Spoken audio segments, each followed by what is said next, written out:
Good morning to all. It's a great pleasure for me to welcome all of you here on behalf of Hindustan College of Pharmacy. First of all, a very big thank you, sir, for taking time out of your busy schedule and joining us for this event. Respected principals, sir, dear faculty members, participants from various colleges, I take this opportunity to welcome you all to the international webinar hosted by Hindustan College of Pharmacy. I would like to extend a very warm welcome to Professor Dr. Sujit K, Principal, Hindustan College of Pharmacy, to address today's webinar. Thank you. Good morning and warm welcome to respected faculty delegates, student delegates, and all the participants to this international webinar on glimpses on job opportunities for pharmacy graduate in Canada. On behalf of the management, faculty, and students of Hindustan College of Pharmacy, I extend a warm welcome and heartfelt thanks to today's resource person, Mr. Jijo Jacob John, who has accepted our invitation to share his personal experience as he has done his higher studies in Canada after completion of his pharmacy graduation in India. And at present, he has settled and he is working as a production line leader in industry in Canada. And this international webinar will definitely fulfill our objective to provide an information on career opportunities to all the pharmacy students who aspire to make a pharmacy career in Canada. Thank you. Thank you, sir. Now, I would like to invite Mrs. Adra Jayachandran, Assistant Professor, Department of Pharmaceutical Chemistry, to deliver a brief introduction about the resource person. Thank you, madam. Good morning, one and all. Today, we are here to listen and learn glimpses on job opportunities for pharmacy graduates in Canada. The task of introducing our guest of honor and speaker is a great privilege to me.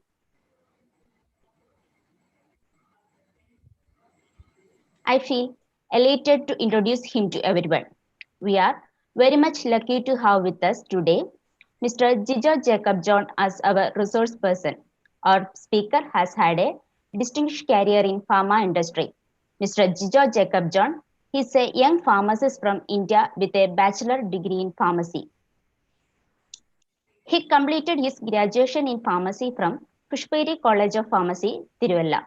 He completed postgraduate diploma in pharmaceutical and food sciences from Durham College, Ontario.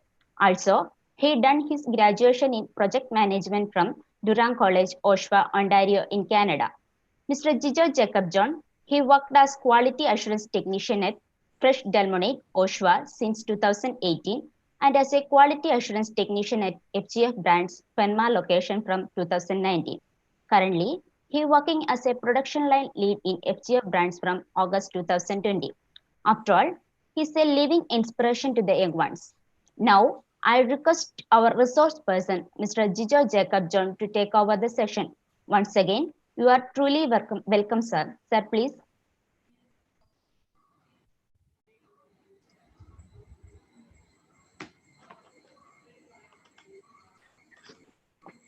Hi, good morning, everybody.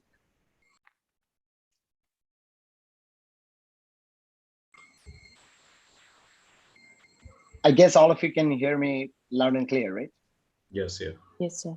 Yes, sir. Okay, perfect. And first of all, thank you very much for this invite. So especially all the faculty team members from Hindustan College of Pharmacy, especially Sujit sir.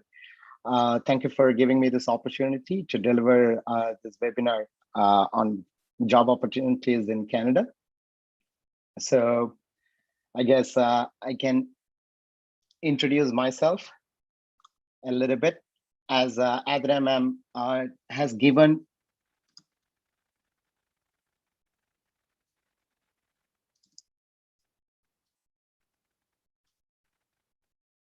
Adra ma'am has given a brief discussion about myself already. So I'm, as you may have seen already, my name is Jijo, and I've done Bachelor of Pharmacy from Kerala. That's from Pushperi College of Pharmacy. And Sujit sir was one of my professors in pharmacology. And right after my graduation from Kerala, I've moved to Canada for my higher studies. and I've done two postgraduate diplomas there. So first one was in pharmaceutical and food science, and then I did one more postgraduate diploma, and that's in project management. Right after my studies, I've done 2 years of quality assurance technician job, and then recently I've been promoted to a line lead position. So that's a brief discussion about myself. I think we can move on to the discussion topics for today. So just right before starting our slide, I just want to say, like, this is basically a discussion, not kind of an academic guidance or something like that. So this is basically a discussion. You can ask me any questions. Please don't hesitate to ask me any questions. So my discussion topics for today will be, so we'll be covering a couple of points in my slides today. So first of all, I want to discuss about the frequently asked questions regarding Canadian immigration and study visa, then pros and cons of Canada, then benefits of being a permanent resident in Canada, and then how to become a permanent resident in Canada, and then how to become a registered pharmacist in Canada. And then we're going to talk a little bit about student visa and the opportunities in Canada and its financial aspects as well. So the reason why I was including this financial aspects, I think it's more important for, practically it's more important for everybody to know the financial aspects as well, based on my experience. So for, it's been 5 years in Canada. So far, I've just clubbed all the questions that I've received so far from my friends, relatives, and everybody. So that's why I thought of including the financial aspects as well. And then finally, I'm just going to describe some points about like how to choose a program that suits you the best. So these will be our main discussion points throughout the slides today.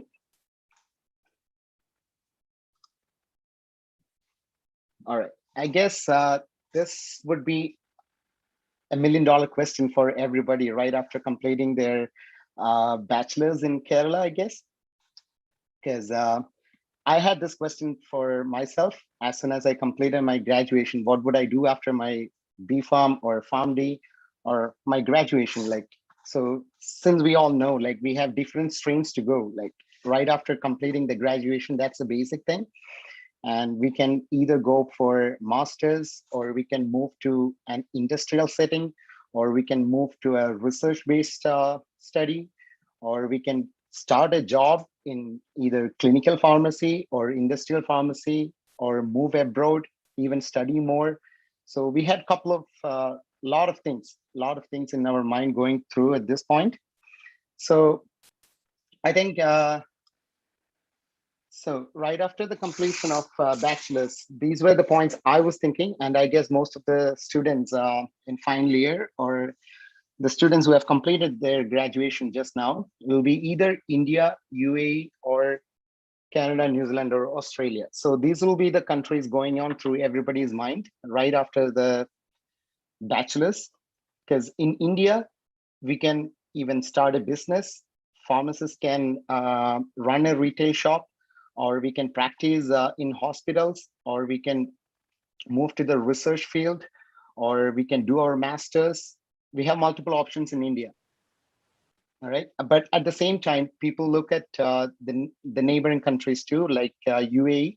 The reason why everybody chooses UAE is like the exam is the pharmacy exam. It's not that tough to clear in UAE, but and as well as it is decently paid as well. So that's a very good option, I would say. UAE is also a good option.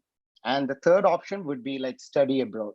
So while thinking about studying abroad, most of the students or the pharmacy graduates will be thinking about either Canada, New Zealand, or Australia, because these are the three countries that promote student visa. So recently, UK has also started again promoting the student visa, but these are the three key countries we can go to for pursuing our studies. But for today, our hot topic will be Canada. All right. So as I've discussed earlier in my slides, so I'll go through one by one points. So First, I want to go through the frequently asked questions. So far in this 5 years, I've been asked these questions by people from different sectors. Is there any merits or advantages for PharmD graduates from India? Is there a special advantage for PharmD graduates from India? Is Canada the best option in the current scenario? What are the benefits of being a permanent resident in Canada? And then pros and cons of Canada, then how to become a PR, process of becoming a PR, then pharmacy exam, its steps, and how much does it cost to clear the entire exam and go through its steps? And then how much does it cost to come to Canada as a student? And what are the programs or options available for good job opportunities? So these are the very frequently asked questions. So I'm going to go one by one through these questions. First, I will just answer for the first question. So is there any merits or advantages for PharmD graduates from India? So PharmD, as we all know, it's more based on the clinical pharmacy side.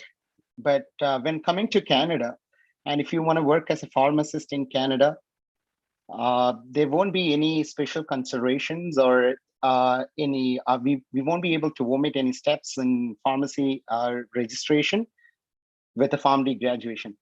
So what I mean to say is like all the steps that a BPharm graduate has to go through, the PharmD graduate has to go through the same steps as well to clear the pharmacist exam in Canada. So we'll go through one by one slide and I'll answer all the other questions.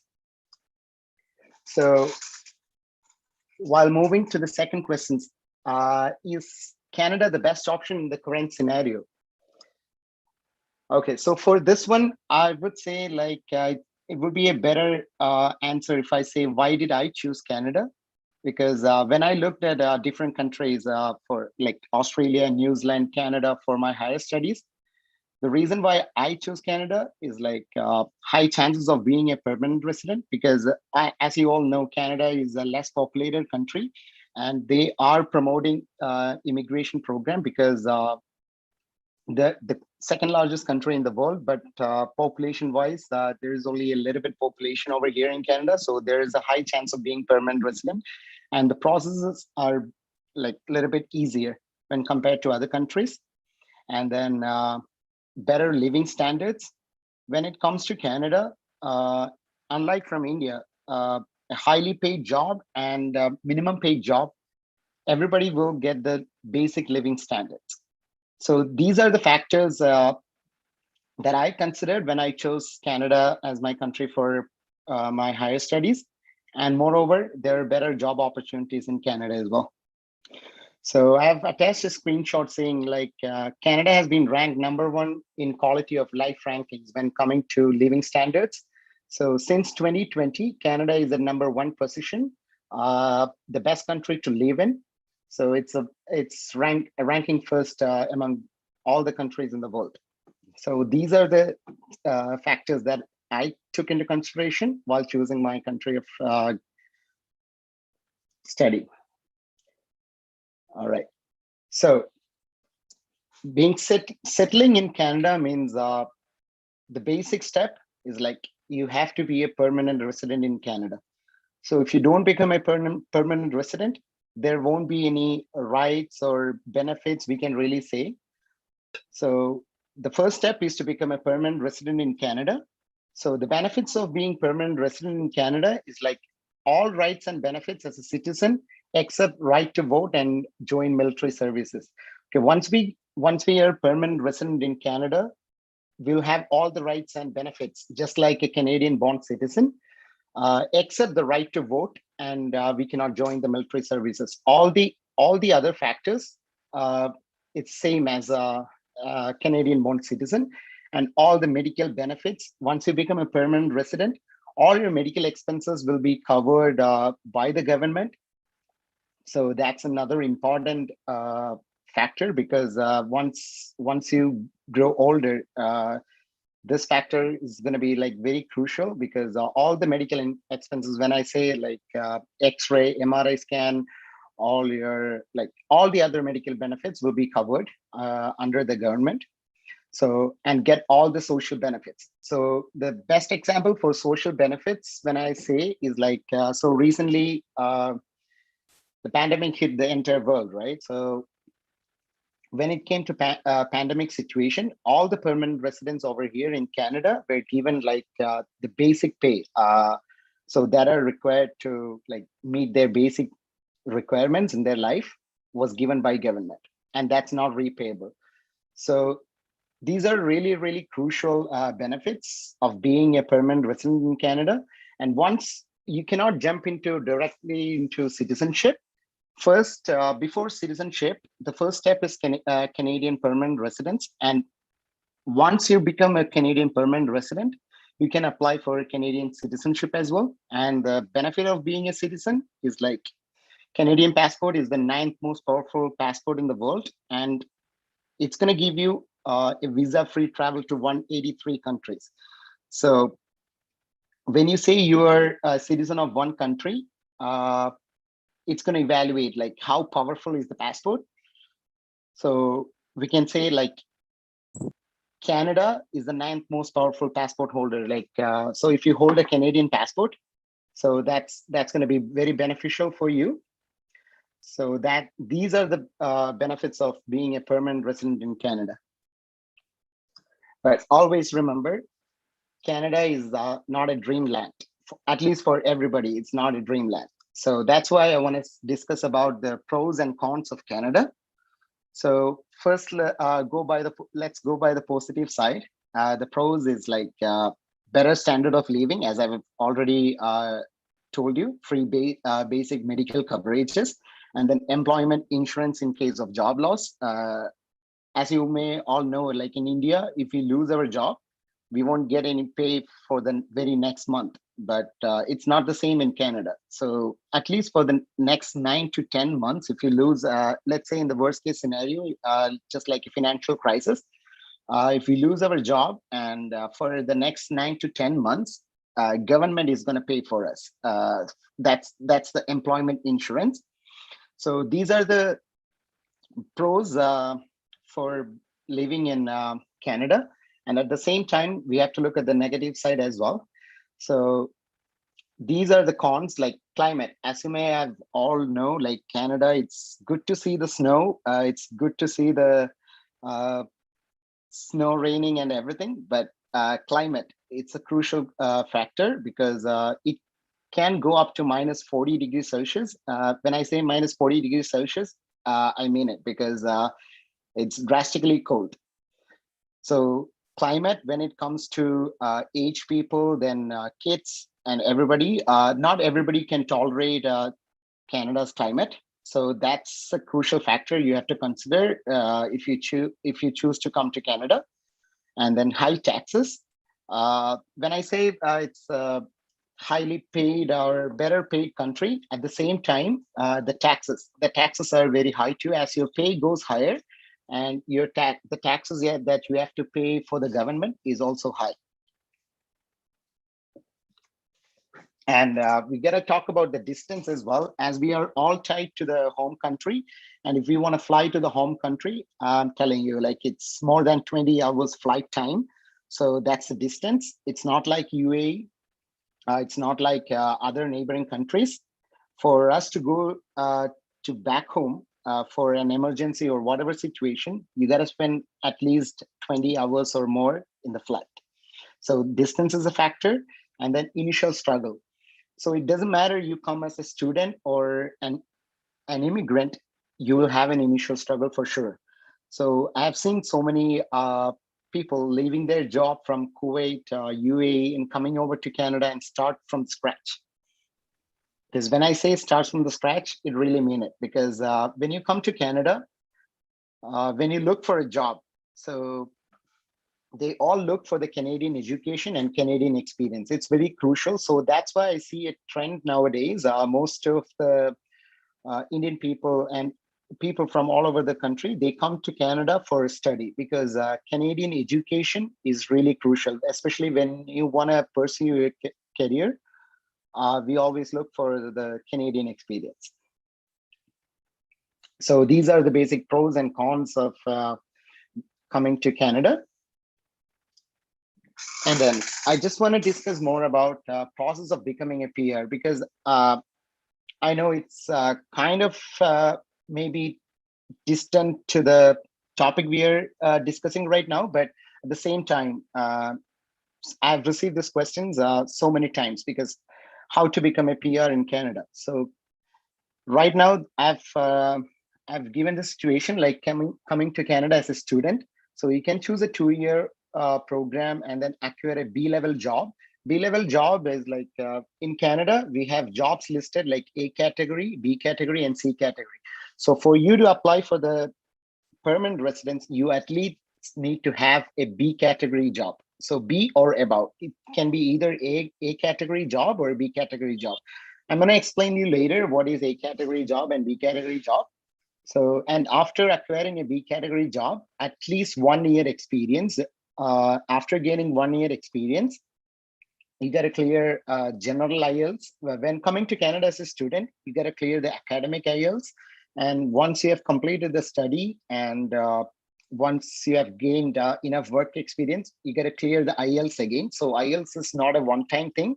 So even after coming to Canada, you have to appear for the IELTS once again and create an express entry profile. For this express entry profile, I'm going to tell you in detail later too.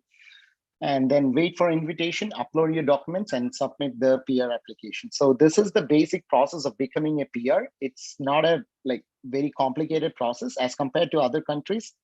Canada has a most simple procedure for the PR. So when talking about the permanent residence, you don't really need to come to Canada as a student to become a permanent resident. So once we have enough experience and once we have a good education from back home, we can still apply for permanent residence directly from back home. So we don't have to come to Canada. You can directly come to Canada as a PR too.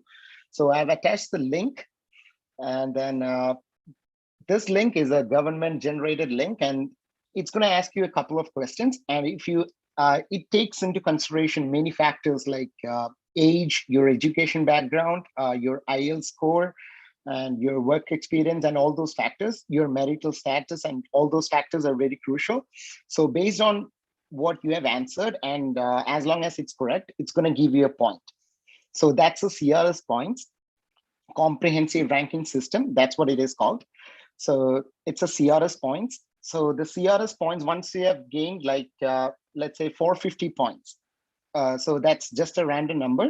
So once you have acquired like 450 points, you'll be almost eligible for permanent residence. So at the same time, every second week, Canada is going to, Canada was, ever since this pandemic, they have changed the system. But once this is done, they're going to resume it back. Every other week, they're going to release these points. So let's say this week, the points was like 450. So the next week, it could be either 430 or 470. So it can go high or low. So once you hit that point, we just have to create an express entry profile and just wait for those calls. That's it. So it is really important. You don't really have to come to Canada as a student for being a permanent resident.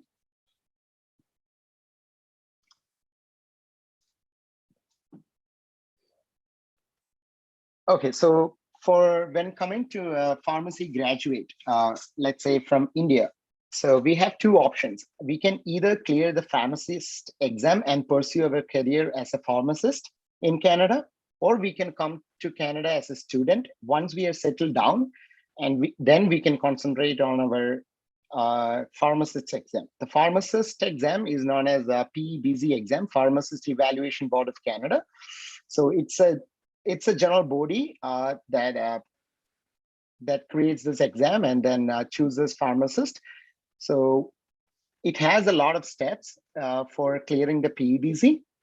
So I'm going to go through one by one steps in clearing the PEBC exam.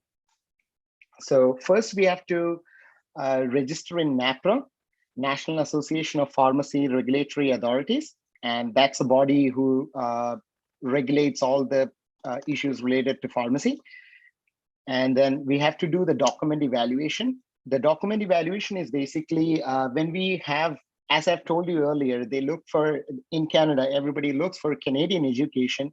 Since we are pharmacy graduate, so they just want to evaluate that, okay, so we have done enough education back home, and then they give us a credit. So we can go to the exams right away. So we don't have to study in Canada for working as a pharmacist over here. So that's the document evaluation. For that evaluation purpose, we have to get documents from our university back home, and then we got to send it to Canada, and then they evaluate it, the credibility of that certificate. They'll go investigation, and they'll come to a final decision if we are able to do the other steps of pharmacist registration. And once you're done with the document evaluation, and once you have received like, okay, your documents have been evaluated and you're good to go for the exams, the next step is evaluating exam. Evaluating exam is only for international graduates. So for the students, for the local students who have studied Bachelor of Pharmacy in Canada, they don't have to clear this exam. They can vomit the steps. But for us, all the graduates from India or any other country, they have to go through this evaluating exam. And only after clearing the evaluating exam, we can go to the very next steps. So once you clear the evaluating exam, the next step will be qualifying examination. That will be MCQ. And that's part 1. And once you have cleared part 1, there'll be a part 2. That's called OSCE, Objective Structural Clinical Examination. So that's like a mock clinical scenario.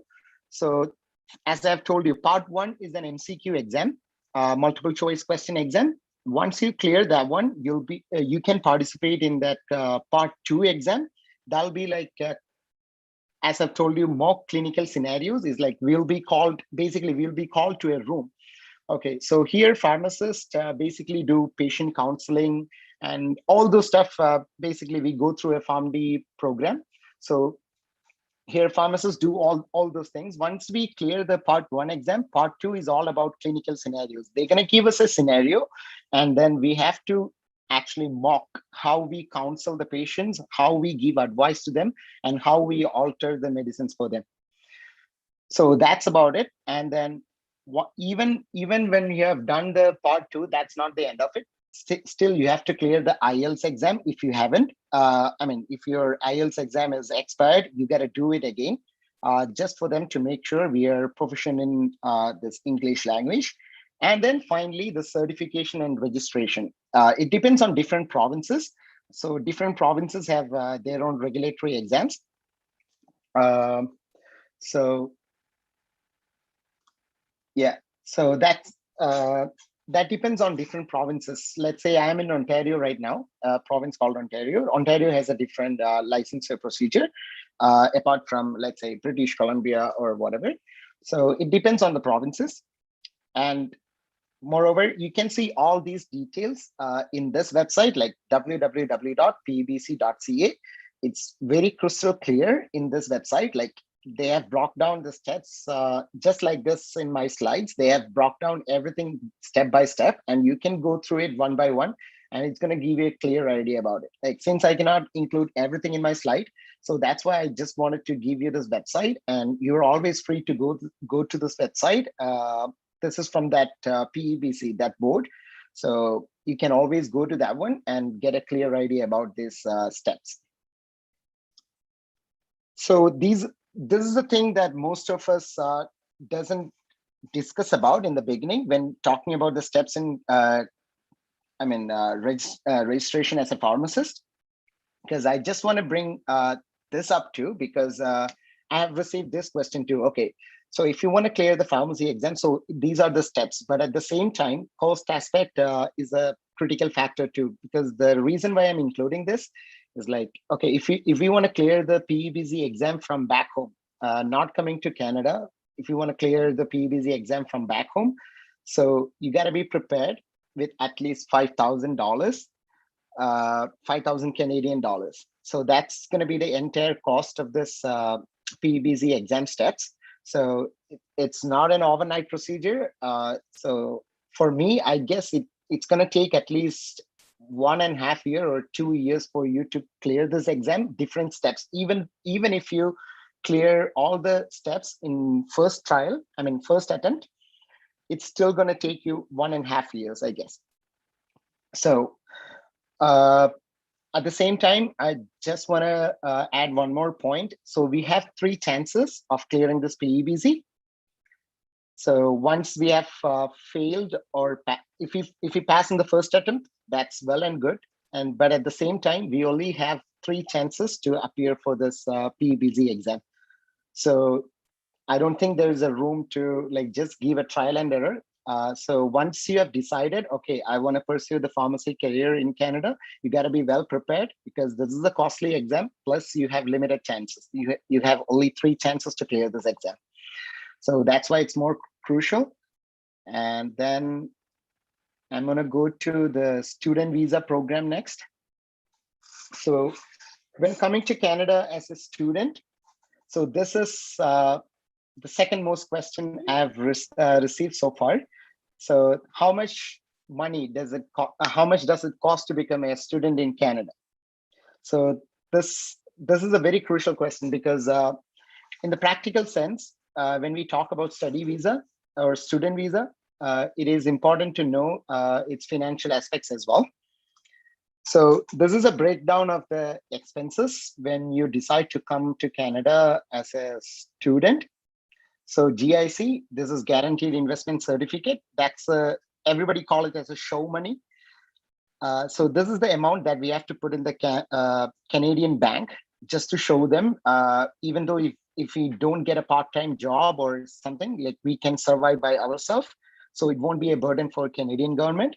So that's why we got to put it upfront $10,000 for that one. And the college tuition fee, if you choose we have 2 options always. We can either go to a university and a college as well. So if you choose a university, that's a bit more expensive, and then and it's a long procedure too. So college means you can choose a 1-year program, 2-year program, you can choose as you like. But if it's a university, it would be either 3-year program or 4-year program. It's going to take you long. And as I've mentioned here, $16,000 per year, it's going to come up to $27,000 or $30,000 per year when it comes to university. So university education has its benefits. So let's say if 2 participants go to an interview, and then if they see a university graduate and a college graduate, of course, a university graduate is going to get their merits. So that's why I've only included the college perspective here. So it's the college tuition fee is $16,000 per year, and the study permit fee, it's for the government. It's basically the visa fees. So it's going to be another $150 on top of it. And then, so the $10,000 that we put in Canadian bank in the beginning, they're going to split it up. We are not going to lose any one of that money. We're going to get it back. This $10,000, $2,000 out of it, we're going to get it back once we received Canada. Within very first week, we'll receive it for our initial expenses, for our initial rent and all those setting up setting up the house and everything. So we'll get that $2,000 right after coming to Canada. And then remaining $8,000, the bank will split it into $666 per month, and they will put it in our account for the next 12 months. So that's how it works. And then, so basically this $10,000, you are eventually getting it back. So to start with, we are looking at a total of $27,500. That is approximately 16.5 lakhs when coming to Indian rupees, and an additional 75,000 rupees for initial expenses and purchases. So we are looking at a sum of 17.5 lakhs when you want to come to Canada as a student. So I know when looking at 17.5 lakhs, it's a big figure. So remember, we just talked about 1 year, and if you want to do 2-year program, so it's going to be almost approximate 26 lakhs. We are looking at a sum of 26 lakhs. So when we see this big figure, 26 lakhs, so next thing I'm going to talk about a little bit is like, how do we tackle it without having 26 lakhs in hand? So from my experience, I didn't have 26 lakhs in my hand when I came to Canada. So that's why the Canadian culture is like always, along with your studies, when you study, you can do your part-time jobs. And the initial setup is going to be like, that's why I was mentioning earlier too, it's going to be an initial struggle. You got to manage your money. So that's why I always promote students to come like at least after their graduation. So I've seen students coming after their 12th. So for me, like to get that maturity and right money management, we got to be coming to Canada at least after our graduation. That's what I personally prefer. So there are two intakes when you come to Canada. There will be two intakes. So one will be in September and one will be in January. So the January intake program, so it won't have a semester break. So once you start your January intake, it's going to be continuous and you won't get a break in between. But that's not the case in September intake. Once you choose the September intake program, you will have a semester break of 4 months. In that 4 months, you can work full time and you can save as much as possible. And then you can pay your tuition fees by yourself. So that's how I tackled it. And it depends on students who want to work while studying or who want to work in that part-time break. So it's totally up to students. So that's why I wanted to discuss a little bit about tackling it without having this much lump sum amount of money in our hand. And then next one is like how to choose a program. So when you're looking at a program, so when you approach an agency, I did come through an agency and all my other process, my PR process and everything, we can do it by ourselves. We don't really need an agency for it. Like it's pretty much simple. So since Canada, I was not familiar with the procedures and visa applications and everything. So that's why I approached an agency. When you go to an agency, they'll give you a list of programs, or they will push you to a program. I can say, like, I'm not blaming the agency, but of course, they will push you to a program specifically that is available right now, or whatever, due to whatever factors, they're going to push you to one program. But what you have to keep in your mind while choosing a program is like the one program that gives you a better stay back, because stay back is important. So once you choose a 2-year program, you will get a 3-year stay back in Canada. And once you choose a 1-year program, you'll get only 2 years. So for me, that 2-year stay back it's a risky one, because all your PR process, and it's going to take time. For all those times, you got to be staying in Canada. So that for that one, you need a really, really good stay back. So you can either choose that's what I have done. You can choose the program, 2 programs. So that's 1 year each. You can do that too. At the same time, you'll get 3 years stay back too. So while choosing a program, that should be your number 1 priority. As per me, that gives you a better stay back to settle down, to find a good job, and finish your PR processing and everything. So you need a program that gives you better stay back, and the one with more job opportunities. So your aim shouldn't be only coming to Canada and study something. That shouldn't be your only focus, because while you choose a program, you have to look at the job opportunities. You have enormous like resources like Google and everything. You can go deep into it, and you can research for the job opportunities and everything. And related to that particular, nothing is hidden in the internet. Like if you choose a program and if you go through the internet, you can always see, okay, what are the job opportunities, rather than me describing it like, okay, this program is going to give you this much job opportunities. Rather than that, it's a really good idea to explore the internet, explore the websites and everything to get a job, like what are the job opportunities, to get a good idea about the job opportunities of each program, and the one which is related to your field. So once you have done the pharmacy graduation from India, and I'm not saying like you cannot choose a entirely different stream. You are always welcome to do that. It totally depends on like our perspective too, because project management was a different stream for me. Because at the same time, I have secured one program that is related to my field, that is like pharmaceutical and food science technology. So at the same time, I wanted to grab another one too. So that's why I chose project management. So personally, I would suggest all the pharmacists out there, do not go like away from your stream. This is a very good like educational background. Once we see in Canada, okay, this guy is a pharmacist, and you will get a respect for it, and it is a highly respected profession. So once you have that background, what I personally suggest is like do not go like right away by like seeing a high pay or like getting a job very easily. Like do not go in the like in a different stream that is nowhere related to your field. So that's what I personally suggest. So these are the three things that you have to keep in your mind while choosing a program.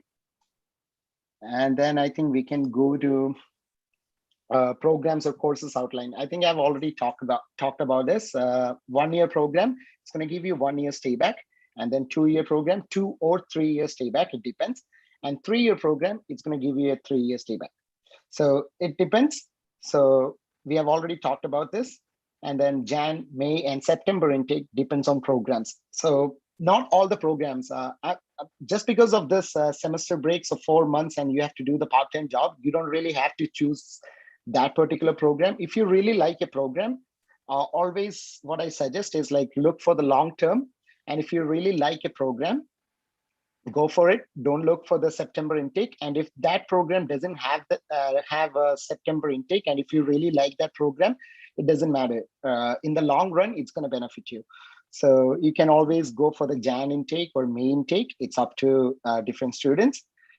So, and then different credits like graduate certificate, diploma, PG diploma, bachelor's, and master's. You can go for anything. So that's even totally up to you.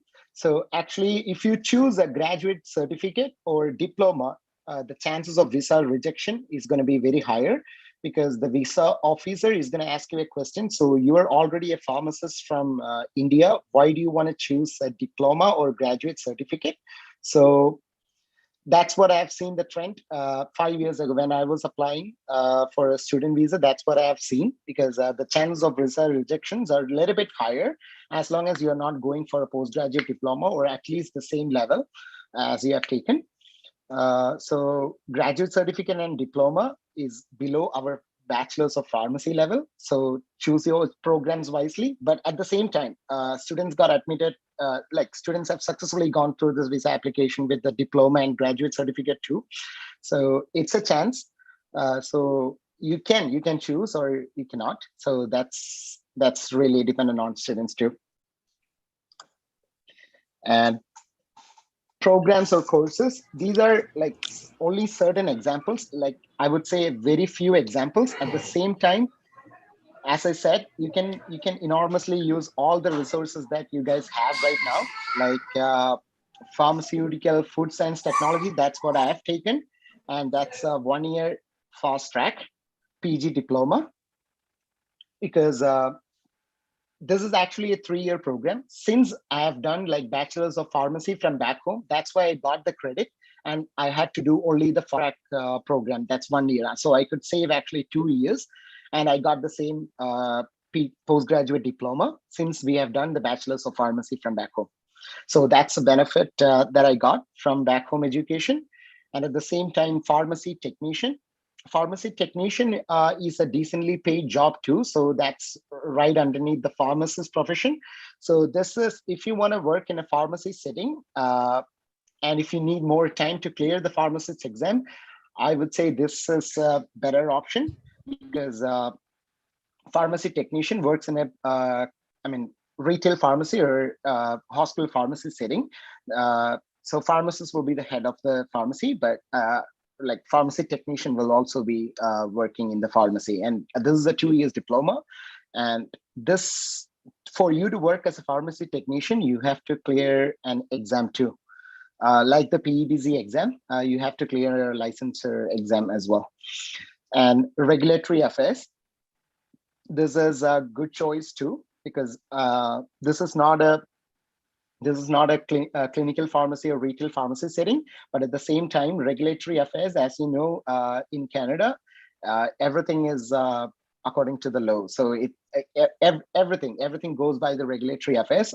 So the job opportunities for this regulatory affairs job is pretty well too. And then chemical laboratory technician, and you'll be working in a lab setting, of course, and then nutrition and food service management. These are just few examples. And once you go through different, I'm going to tell you in the next slide how to choose like an authorized college or approved college. And then they have listed programs that they have taken. And once you go through different programs, it's going to list you the topics covered. And so once you go through that topics covered, and so when I studied like pharmaceutical food science and technology, so I had to go through like biochemistry, pharmacology, and all those things. So why I choose that program is like, okay, when I saw that, okay, it is very similar to the like the pharmacy graduation that I've done back home. So that's why I chose that program. So it really depends on you. Like you can always go through that syllabus. So every program has its syllabus underneath, and whatever topics or subjects covered in that program for 1 year or 2 year. And you can always go through that one and choose your program wisely. And when it comes to how to choose a program or a college, so here it's not a common practice, but rarely I have seen like students got cheated in the sense, once they come to Canada and once they have started their study, and lately they will know like, okay, my college was not accredited or it was not approved, so they had to go back to the home country. So in that case, we cannot really blame our agency. It's totally depend on us. Like they give us a list of colleges, and we are the ones choosing that college, and we are the ones telling them, okay, to go ahead with that one. So while choosing a college or program, you got to be really careful. So like I said, how to choose a proper program is like I've told you a couple of examples of programs that you can choose. On top of that, you can take a look at the course outlines, look into the details of topics covered or subjects covered under each program. And then on top of it, I know it's going to be really hard for you to apply for a student visa by yourself, especially when you are not familiarized with the Canadian visa applications and procedures. So what I would suggest is like, okay, for the first time, you can always go to an agent or an advisor, but you don't really have to go with their suggestions or words. Like it's totally up to you. So how to choose your program is like I've already told you, like go through the course outlines, look into details of the topics covered or subjects covered, and list of colleges providing those courses. And once you have seen, okay, you have a good program in your mind, and once you have seen the subjects and topics covered under that program, and you can check if that college is listed among the accredited college. So that's why I wanted to include that link too. So if you're choosing Ontario as your study location in Canada, at the same time, you can go to Alberta, British Columbia, or wherever you want. These are different provinces in Canada. So Ontario is the hotspot. Like almost 90% of the student comes to Ontario for their higher studies. So if you're looking for a college in Ontario, you can always go to this link, and once your agency has suggested a college or a program, and you can always double check that one with using this link. This link is basically it gives a list of accredited colleges in Ontario. Those are like recognized by the government, and you will be safe if you choose those colleges, and then finalize your course and college. So yeah, that's pretty much about it. I think it's a brief description, but at the same time, I just wanted to remind you again, in the beginning slide, I have included my LinkedIn profile link. Again, if you have any questions or concern, please don't hesitate to ask me. So this is a general idea. So far, we have talked about it. I think it's been almost like at least 1 hour. So we have I've given you a general idea. Okay, this is the process of clearing the pharmacy exam. This is the process of coming to Canada as a student. And these are the process of becoming a permanent resident and the benefits and pros and cons of Canada, basically. So this is a general idea. So, and you're always free to ask me questions. And thank you once again, Sujit sir, and all the faculty team members from Hindustan College of Pharmacy. So this is for students and all the pharmacy graduate. I'm reminding you once again, when I completed my graduation, there was no such opportunity for me. So this is a wonderful opportunity created by like especially Hindustan College of Pharmacy hosted. Like I think this webinar is being hosted by Hindustan College of Pharmacy. So this is a very good opportunity for you guys. So please utilize it, and please utilize your resources like your faculty team members. And thank you once again. And I'm free for all the questions. You can ask me anything if you want.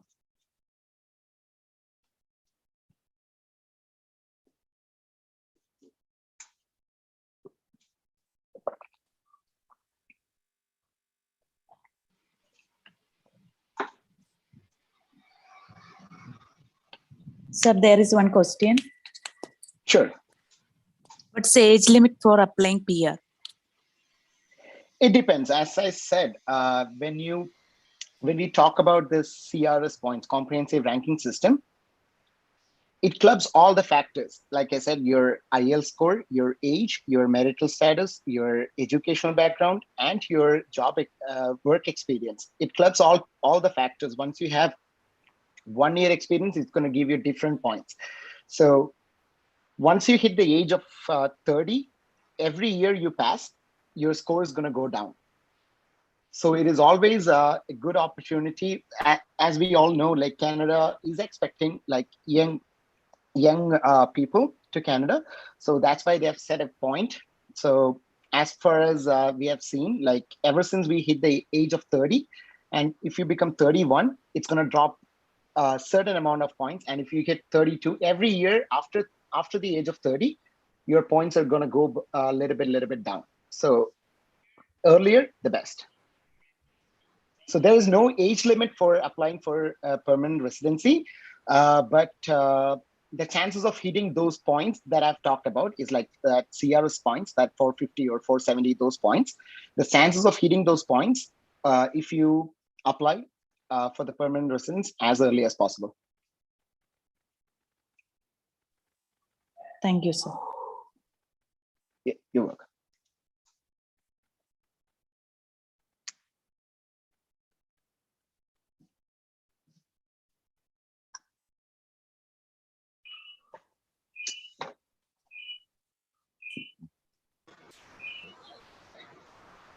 Sir.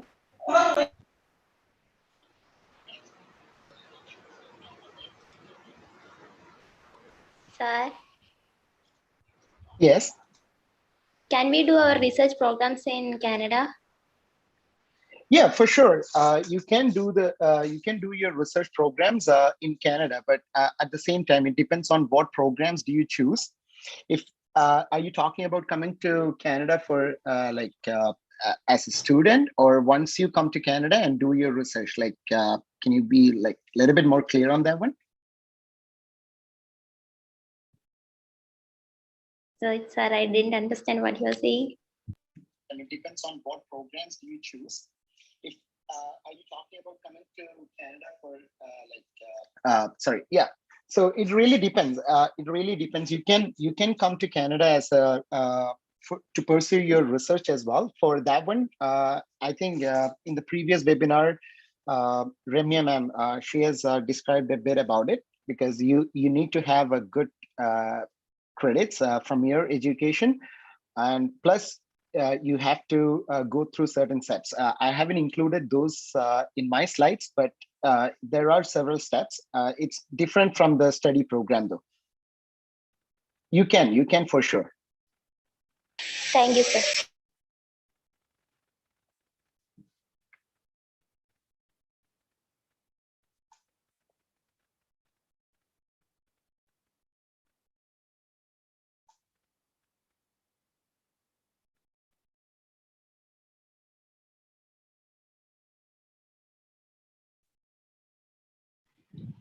Sir, some questions on the chat box also, sir. On the chat box? Okay. I'll go through that. I completed my B Pharm with 65%, but during my studies, I have some back papers. Now it's cleared. Is appearance of supplementary exam in my curriculum is a limitation for study in Canada. But no, it's not. Actually, if you have some backlogs during your bachelor's, it's not going to really affect your study visa. And again, but if I'm saying this, it really depends on like, okay, how long did you take to clear that supplementary backlog papers? It depends. Once it's a four-year program and you're clearing your backlog papers and you took another 3 years or 4 years, it may, but still chances are less. It really depends on the visa officer. If they see like, okay, if we are just choosing study as an option to come to Canada, we don't really need to study, but we are just putting study visa as an excuse to come to Canada. If they see it that way, they can deny it, but it really depends. Having maybe 2 or 3 backlog papers, and if you have cleared it in like 1 or 2 years, it's not going to be a problem. It's not going to be a problem for your study visa.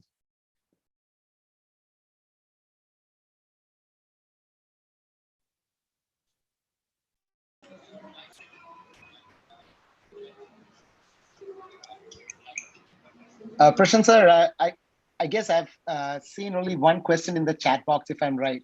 Correct me if I'm wrong. Yes, sir. Yes. Okay.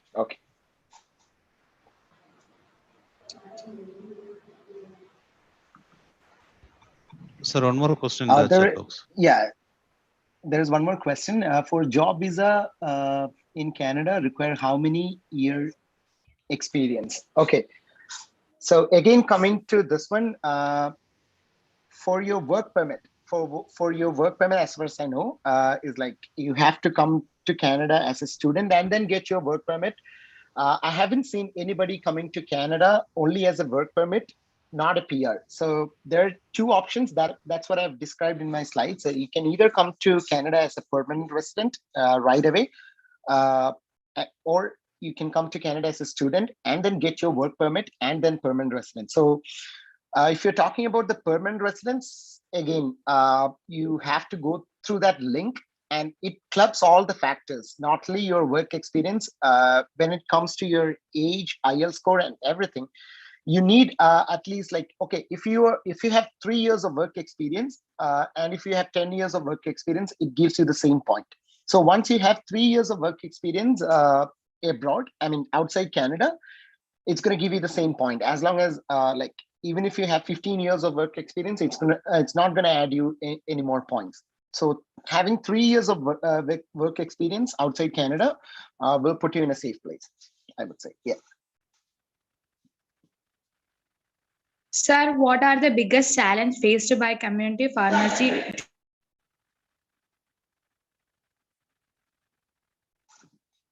Sorry, I think I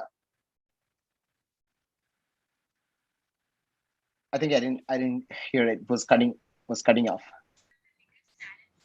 So can you give some instructions how to start preparing for PEBC examinations? Okay, so I have seen another question in the chat box. Can you give some instructions how to start preparing for PEBC examinations? So when coming to PEBC examination, so out of the topic, so we can always start the PEBC preparation. Once you have secured your bachelor's, you can always start your PEBC examinations right away. You have your couple of materials. I can give you a couple of examples of those materials. I would say like those are a bit expensive, but at the same time, from the current trend, I've seen like participants of PEBC examination, they are using these top 2 materials. One is called Pharmacy Prep, and the other one is called Pharma Chief. And these are the 2 like key materials that most of the students use to prepare themselves for the PEBC examination.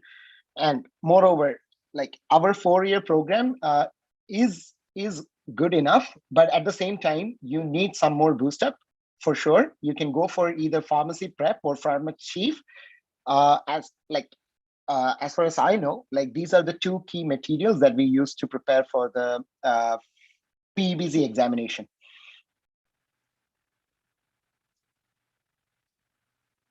And I guess I have one more question for in the chat box. Sir, I have seen two courses, pharmaceutical and food science technology and food science technology alone. What is the difference between these courses, whether both are same or not? Both are not same. Is like food science technology that you have seen would be a diploma, I guess, as long as you don't mention anything here. Is it a postgraduate diploma or diploma? What I'm seeing from here is like food science technology. I've seen it as a 2-year diploma, and pharmaceutical and food science technology is a postgraduate diploma. And moreover, with a pharmaceutical and food science technology postgraduate diploma, you can either go pursue your career in the pharmaceutical industry or in the food industry. So for me, I have chosen the food industry rather than the pharmaceutical industry. So it's two different streams. The reason why I chose food science was like that was the first exposure I got. So right now I can choose any one of them. Like I can work in both pharmaceutical industry or food industry. These are two streams you can go to. So that's the basic difference. Food science technology doesn't cover any pharmaceutical topics. Even though the next question that I got in the chat box is like, even though we are getting better salary in Canada, the expense for living there is also high. So is it really profitable to live there when we compare to India? Okay, so this is another important factor that you have to take into consideration because when you look at, let's say for an example, if you look at the country UAE, you can limit your expenses and save more money, and then you can come back to your home country because you don't get a citizenship or permanent residence, as far as I know, in Gulf countries. But at the same time, if you look at Canada, you won't be able to make that immense amount of money. But when like you won't be able to save because there will be a lot of like the tax percentage is high. You're like when your income level goes up, your taxes also goes up. So that's the trend in Canada. But in UAE, there is no taxes. All the money you're making, you can put in your pocket. So that's a basic difference when you're talking about money aspect. But when you're looking for long term, so even I had the same question in my mind. Okay, so whatever I'm making, a certain percentage is going back to government as taxes. Then why would I work in Canada? So and I was really surprised by many of them leaving good jobs in Gulf countries and immigrating to Canada, like the entire family. So I had the same question in my mind too. But what I've heard is like when they look at the long term. So when they look at their next generation, so their like the next generation's education and the better living standard. When I talk about better living standard, Canada always assure that you get the basic. Even if you get a minimum, the minimum payment right now here is $14 per hour. So even if you get that one, here you can lead a pretty decent living standard. So that's the difference in Canada. So when you look at long term, when you look at your medical coverage, whatever happens to you, you can go with your medical card and it will be covered by government. And that's one important factor you have to take into consideration, and the better living standard and the education of the future generation. So it really depends on people like who aim to like make a good amount of money and then coming back to home country after some years. It's better for them. They can go in that way.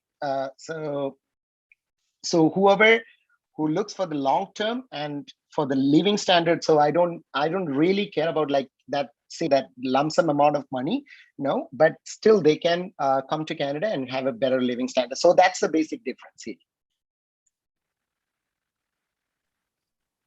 Sir, what are the biggest challenge faced by community pharmacists in Canada? So when talking about the pharmacist career, so you're talking about the challenges when working as a pharmacist, or I'm not too sure about it. The challenges faced by a community pharmacist in Canada. So I'm guessing like working as a pharmacist, that's what I get from this question.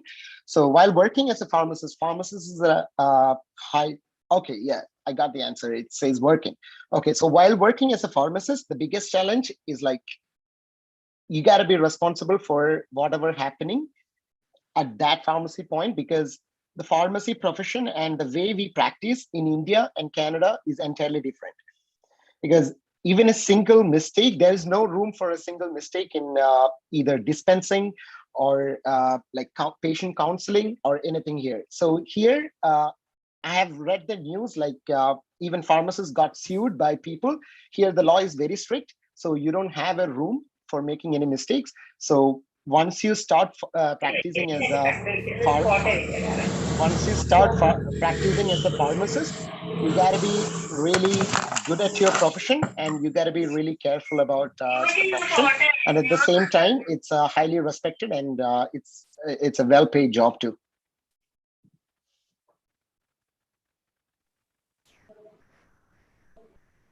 Hello, sir. Yeah. Sir, I have a query regarding Pebc exam. Okay. As far as I know, we can write, we can get our NAPRA ID as well as we can get our document evaluation done when we are inside our home country. But yes. After, right from the evaluation exam, we have to attend that all those exam while we are inside Canada. So for that, what we can do? We have to travel to Canada, right? So at what status? Okay, I'll put. Yeah, go ahead.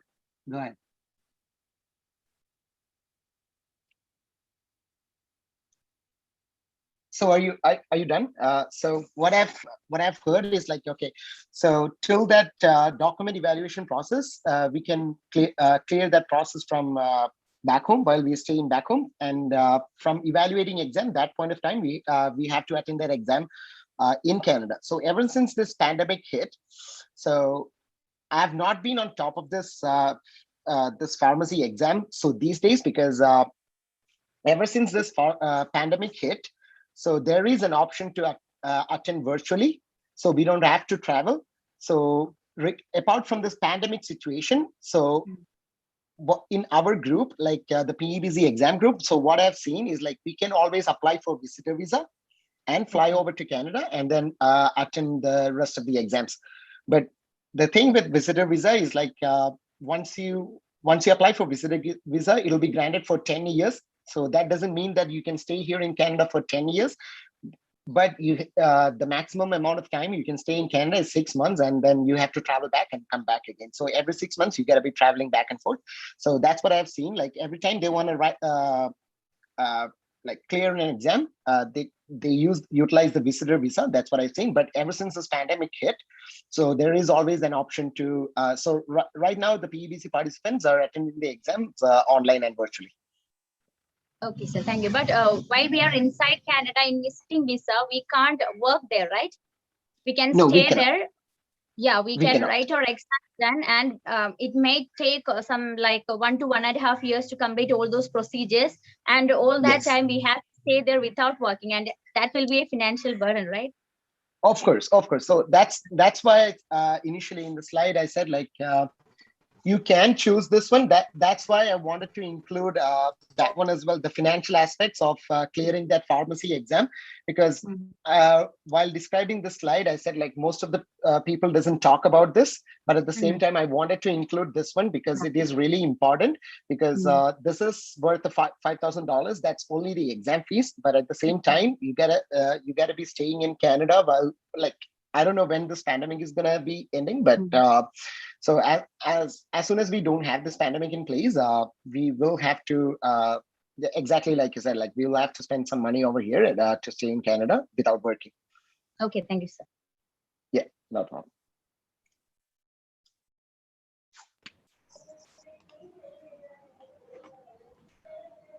Okay, thank you, Jijo, for valuable informative session. Can you stop the share screen, okay? Sure.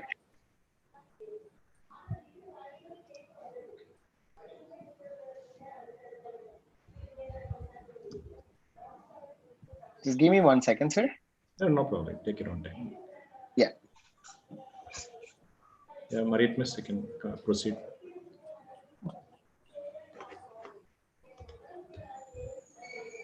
Now, I would like to invite Ms. Tasni Messar, Assistant Professor, Department of Pharmacology, to deliver vote of thanks on behalf of Hindustan College of Pharmacy. Thank you, Madam. Honorable Chief Guest, Mr. Jijo Jacob John, respected Principal, Dr. Sudhit Sir, my dear colleagues and all the participants, a very warm good morning to all of you. It's my privilege to have been asked to propose a vote of thanks on this occasion. I, on behalf of Hindustan College of Pharmacy, extend a very hearty vote of thanks to the Honorable Speaker, blessed us with your presence and took out valuable time of your busy schedule. Thank you, sir. And the way you explained the topic is exemplary. I also wish to express my gratitude to our principal, Dr. Sudhit K, for providing encouragement, support, and efforts taken for this webinar. Thank you, sir. I'm very grateful to our management for giving us an opportunity to organize this event. And a big thanks from my deep heart's core to our colleagues from various departments for your presence and support.